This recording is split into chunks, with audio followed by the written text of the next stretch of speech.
Finally, British campaigners are calling for cuts to Queen Elizabeth's multi-million-pound income in line with the rest of the nation. Anti-monarchy activists say that the current funding formula for the Queen, well, it has to be scrapped, as it means royal income keeps going up for another 2 years.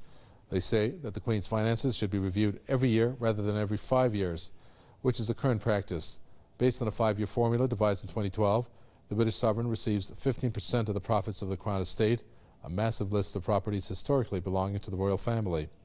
The formula means that the monarch will receive more than £40 million this year. That is a raise of 11% over 2 years. Meanwhile, the British public has been facing massive cuts and pay freezes, with millions now barely affording basics.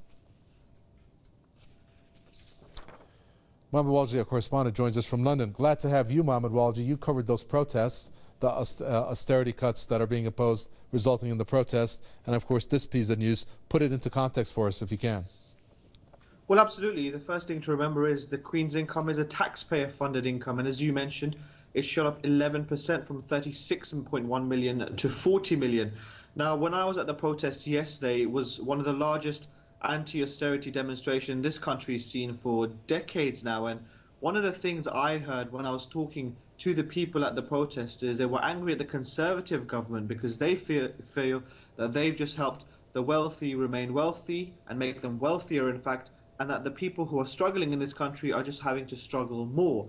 And this is a prime example of this. The Queen's income is more than £40 million, and it's going to keep rising, and there's no cuts to her, there's no cuts to any of the money that she's receiving. So for example, we spoke to there was someone who spoke to the royal family spokespeople, and they said they're going to resist any of these cuts because the royal palaces have a backlog of repair work that they need to do, when people in this country who are struggling just to get the basic necessities of food. You know, we had more than 1 million people visiting food banks in the last year in this country.